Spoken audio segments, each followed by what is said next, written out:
그 다음에 이제 29페이지 1번 위기를 사전에 차단하는 법의 1번인데요. 관대한 만큼 군주를 빨리 파멸시키는 것도 없다. 이게 굉장히 유명한 이야기인데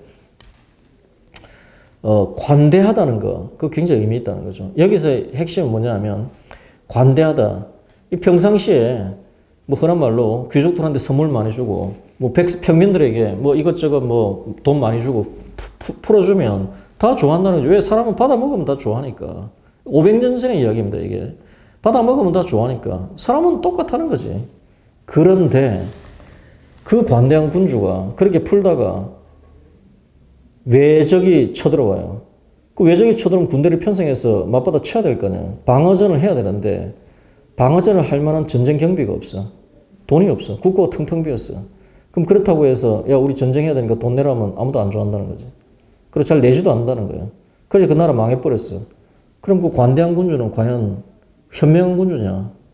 뭐냐 도대체? 선악이 뭐냐? 이 이야기를 하는 겁니다. 그러면서 제가 30페이지 저는 이 사례는 제 책에는 없습니다. 책 쓴 이후에 제가 이제 읽게 돼가지고. 근데 저는 이거 굉장히 의미 있는 이야기라고 보는데요. 소선은 대학과 닮아 있고, 대선은 비전과 닮아 있다라는 이야기인데, 자, 이 나무를 가져오라는 사람입니다. 저 왼쪽에 있는 저 분이. 이 나무를 가져오는 다 아시죠? 교세라 창업자고요. 일본 그 가고시마현 굉장히 시골에서 당대 글로벌 기업으로 키우는 사람이고 진짜 일본에서 경영의 신으로까지 일컬어질 정도로 대단한 분이죠. 근데 이분이 이제 아주 엄청난 이분의 평상시 철학이 불교입니다. 불교에 굉장히 이제 독실하신 분이고 자비라고 하는 것이 이 사람 경영 이념이라고까지 할 정도로 나름대로 그 굉장히 인간에 대한 그 이해를 갖고 계신 분입니다. 자, 그런데 다 아시는 대로 일본 항공이 자알이라고 하죠. 일본 항공이 2010년 8월에 파산해버립니다. 완전히 파산해버리죠. 여러 가지 이유로. 그래서 일종의 법원에 회생 계획 제출, 법정 관리 신청을 합니다. 근데 이때 그때 당시 일본 총리가 이분을 찾아가서 이 자알의 회장을 좀 맡아달라고 합니다. 이분은 65세인가 은퇴를 하고요. 60세인가 65세 은퇴를 하고 5년 동안 절에 가서 스님 생활을 할 정도로 이미 불교에 대한 그 어떤 개념이 일반적인 부분을 넘어섰어요. 그리고 돈도 있을 만큼 있으신 분, 그 다음에 명예도 있을 만큼 있으신 분, 나이는 70이 넘었는데 아니 누가 봐도 이 회사는 회생 가능성이 아예 없다라고 하는 회사에 그나마로 나이 들어서 무슨 봉변을 당하려고 거기에 회장을 하겠어요. 아무것도 아닌데. 근데 정말 그때 당시 일본의 총리가 일본에 대한 마지막 봉사라고 생각하고 한 번만 맡아달라고 삼고초를 해서 맞습니다, 결국. 들어가서 48,000명 중에서 16,000명을 구조조정해버립니다. 한 큐에. 이것을 1년 만에 딱 완료를 해버리고요. 2011년, 그 다음 해부터 바로 2조 원대 영업 흑자를 올리면서 회사를 완전히 살려내버립니다. 그 자알은 지금도 뭐 정상적으로 운영되고 있습니다. 이때 그 옆에 오른쪽에 있는 사람이 오니시 마사루라고 하는 사장입니다. 이분은 파일럿 출신으로 전무로 있었는데 여기에 자리에 가가지고 사실 이나무리 가족 회장이 자기가 비서 말고는 데리고 들어가는 사람도 없다고 하죠. 근데 이제 면접 겸한 사람들 보다가 오니시 마사루 전무를 사장으로 발탁해가지고 이 두 사람의 체제로서 이 일을 해냅니다. 근데 이 오니시 마사루 사장이 굉장히 그 인간적 고민을 토로한다는 거죠. 왜? 평생을 다녔던 직장에서 1000명 단위도 아니고 10,000명 단위로 사람들을 내보낸다고 하는 것이 얼마나 괴롭겠어요. 인간적으로 괴롭고. 그래서 이 사람이 그 부분에 대해서 어떤 인간적 괴로움을 토로할 때마다 이나모리 가족 회장이 했던 말이 바로 이거라는 거죠. 소선은 대학과 닮아 있고 대선은 비전과 닮아 있다. 제가 알기에 오교 소라이라고 하는 일본의 그 양명학을 공부 많이 하시는 일본의 스님께서 하신 말씀으로 알고 있는데 이게 바로 뭐냐? 이나모리 가족 회장이 하는 말이 그거죠. 자, 과거에 일본 항공 자알의 경영진들이 도대체 뭘 했냐? 적자가 나고 회사는 다 망가져가고 사람으로 치면 죽어가고 있는데 그 현실을 직시하지 않고 어떻게 보면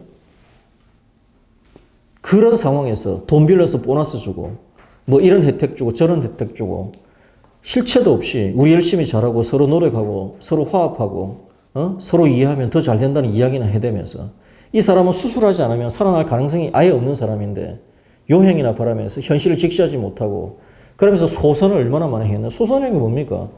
회사는 어려워지지만 또 적자가 나는데 돈 빌려서 보너스 주죠. 월급 올려주죠. 뭐 이런저런 혜택 주죠. 그러면서 결국 뭐예요? 결국 회사 자체가 망했다. 사람으로 치면 죽어버렸다는 거죠. 이 조그만 소선들은 오히려 대학으로 연결돼 있고 대학으로 있는 거죠. 지금 이 많은 사람들을 내보낸다고 하는 것은 이 사람들이 미워서가 아니다. 이 사람들을 내보낸 다음에 우리가 목표가 뭐냐? 이 사람 회사를 살리자는 것이다. 이 회사를 살리는 것은 바로 뭐냐? 그건 대선이다, 대선. 죽어가는 사람을 살리는 것은 대선이지 않느냐. 마찬가지로 다 죽어가는 회사를 살리는 것은 대선이다. 근데 그 대선은 바로 비정한 것이다라는 거죠.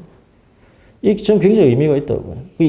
굉장히 다면적인 걸 이야기하잖아요. 제가 예를 들어서 이런 이야기를 뭐 흔히 말해서 뭐 구조조정의 달인이라고 하는 미국의 잭 웰치 회장 같은 이런 분들, 뭐 그것도 굉장히 훌륭하신 경제였죠. 근데 그런 분이 이야기했다면, 뭐 그럴 수 있겠다라고 이야기하는데, 불교에 그렇게까지 이제 귀하시고, 자비를 인생 철학이자 경영 철학으로 내시는 분이 이런 이야기 했다는 것은 굉장히 의미가 있는 겁니다, 이게. 자, 그 다음에 이제 또 좀 빨리빨리 넘어가겠습니다. 31페이지에 2번. 어중간한 승리가 아닌 확실한 승리를 추구하라. 이 굉장히 의미 있습니다. 저도 살아보니까, 아예 대립하지 말든지, 한번 대립을 하게 되면 확실하게 이기든지, 아니면 아예 그런 이야기죠. 그냥 한번 읽어보겠습니다. 이게 굉장히 또 불편한 현실인데, 인간들이란 다정하게 안아주거나 아니면 아주 짓밟아 뭉개버려야 한다. 왜냐하면 인간이란 사소한 피해에 대해서는 보복하려고 들지만 엄청난 피해에 대해서는 감히 복수할 엄두도 못 내기 때문이다. 이 이야기 나름대로 저는 뭐 국가 간의 관계에서도 의미가 있다는 생각이고요. 32페이지 3번 현명한 리더는 진지한 잔소리꾼을 곁에 둔다. 뭐 이거는 제가 뭐 더 설명 안 드리겠습니다. 예. 그 다음에 33번 평화시의 중성맹세를 믿지 말라. 평상시에 군주에게 와서 목숨 바쳐 충성하겠다는 사람은 천지에 널려 있다. 근데 막상 위기를 닥쳤을 때 그런 사람 눈 씻고 찾아봐도 찾기 어렵다. 그걸 알아야 한다. 평상시에 이 부분을 너무 믿지 마라. 뭐 34페이지 1번 자신의 능력을 넘어서는 전쟁은 이겨도 상처뿐이다. 그러니까 이제 제휴를 하거나 동맹을 할 때는 조심해서 해라. 뭐 이런 이야기고요. 35번 강자라도 혼자서는 35페이지 2번 강자라도 혼자서는 번영할 수 없다. 그 군주론 3장에 이런 거죠. 네가 아무리 세다 하더라도 그 다 제휴하고 연대하고 작은 이웃들과 공존하는 구조를 만들어라. 뭐 그런 이야기. 뭐 그냥 그렇습니다. 36페이지 3번 제휴는 자신을 강하게 하는 경우에만 의미가 있다. 용렬한 군주는 제휴 자체에 목적을 두고 제휴 자체를 잘못해가지고 오히려 자신의 파멸을 망하는 집하고 제휴하면 자기는 죽는 거잖아요. 예를 들어서 되는 쪽에 붙어야지. 그것도 이것도 저것도 아니라면 잘해야 되는데 오히려 제휴를 해서 남만 유리하게 하고 자신을 불리하게 하는 그런 경우도 많이 봤다는 거죠. 뭐 그런 이야기입니다. 37페이지 4번 이 굉장히 그 유명한 이야기인데요. 무장한 예언자는 승리할 수 있으나 말뿐인 예언자는 멸망한다. 이 굉장히 유명한 이야기입니다. 그 피렌체에 사보나놀라라고 하는 수도승이 있습니다. 이 사람이 소위 말해서 지금으로 치면 굉장한 선동가입니다. 수도원에 있으면서 한 번씩 나와서 연설하면 사람들 뭐 완전히 그냥 요즘 표현으로 그냥 뿅 하고 가고 뭐 정치 질서가 바뀔 정도로 한때 엄청나게 했더니 결국 이 사람이 화형당했습니다. 뭐 그러면서 한 이야기가 뭐냐 하면 네가 예언자, 네가 생각하는 이념과 명분과 방향이 있다고 한다면 거기에 걸맞는 힘을 갖추고 그것을 추진하든지 아니면 조용히 살아.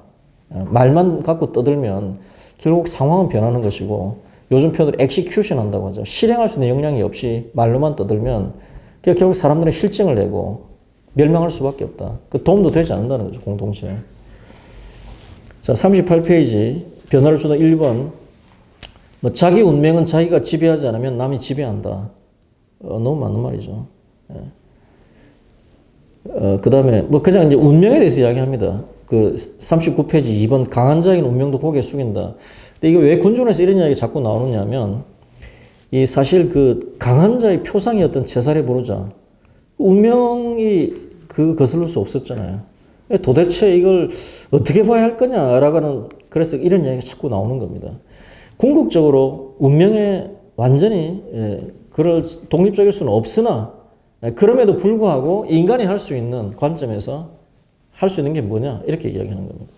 40페이지 3번 멀리 내다보고 깊이 생각해라. 뭐 그냥 한번 읽어보시고요.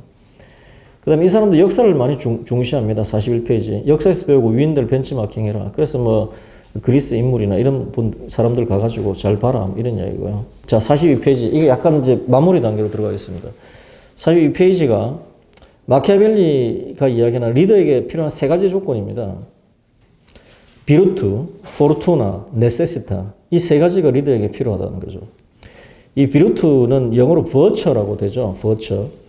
그래서 이제 버처가 좀 덕성, 뭐 선한 어떤 측면 이렇게 이제 표현이 되는데 사실 정확하게 제가 읽어보니까 비루투는 역량이라고 표현하는 게 정확한 번역인 것 같습니다. 역량. 그게 뭐 선하다, 악하다 이런 개념 자체가 따지자는 게 아니고 비루투 리더로서 자기 역할을 하고 공동체를 유지하고 번영할 수 있게끔 하는 소위 총체적인 역량, 그 비루투, 그 당연한 이야기죠. 두 번째, 포르투나, 운이 좀 있어야 되겠다. 운. 그럼에도 불구하고 제가 계속 말 제사례 보르자를 보면은 비루투가 있었어요. 근데 포르투나가 없었던 거예요. 포르투나, 운이 있어야 된다. 예. 근데 이제 그 운을 뭐 그래서 하늘의 뜻에 맡긴다는 게 아니고 인간이 할 수 있는 형태의 포르투나가 있다. 예, 그건 최선을 다 하면 된다. 3번이 아주 중요합니다. necessita. 이 영어로 우리 그 영어 책에서 뭐 it is necessary 뭐 for me 이런 식으로 맨날 외우는 그 necessary입니다. necessary. necessita. 필요성. 근데 이제 필요성인데 이것은 이제 시대 정신으로 번역하는 게 맞습니다. 시대 정신. necessita는 뭐냐 하면 그 리더가 시대에 맞는지 안 맞는지가 굉장히 중요하다는 거죠. 그 개인의 역량은 아주 뛰어난데 그 시대와 부합되지 않으면 공동체는 쇠퇴해버린다는 겁니다. 예를 들어서 그때 당시 피렌체 메디치 가문의 어떤 그 메디치 가문의 당주라고 하죠. 가문의 대표급들을 보면 참 사람들 괜찮다는 거예요. 그런데 마키아벨리가 보기에는 이 영토 국가로 변하고 군대를 만들고 어떤 그런 전체적으로 이렇게 그 이후에 보면 다 아시다시피 이제 한 200년 이후에 나폴레옹이 나오고 막 세상이 완전히 달라지기 시작하잖아요. 그러니까 이제 어떻게 보면 도시국가 정도를 이끌어갈 수 있는 정도의 관점에서는 메디치 가문 상당히 훌륭하신 분들인데 이 이후의 역사적 흐름을 놓고 봤을 때 과연 그것을 담당해 갈 수가 있었겠는가. 그런 점에서 체사레 보르자가 시대정신이라는 관점에서 한번 다시 볼 필요가 있다. 이런 이야기를 하는 겁니다. 그건 저도 굉장히 공감을 합니다. 개인의 덕성이 있고 운도 있는데 흐름과 역행하는 사람들이 얼마나 많습니까? 저는 구한말에 소위 우리나라의 애국자라고 했던 선비들 보면 난 이런 느낌이 좀 많이 듭니다. 사실 저는 좀 그런 생각 많이 합니다. 왕조를 계속 유지하고 다시 한다고 하는 것이 과연 그 흐름상에서 얼마나 타당했었는가 하는 부분 이건 한번 생각해 볼 만한 점이 있습니다.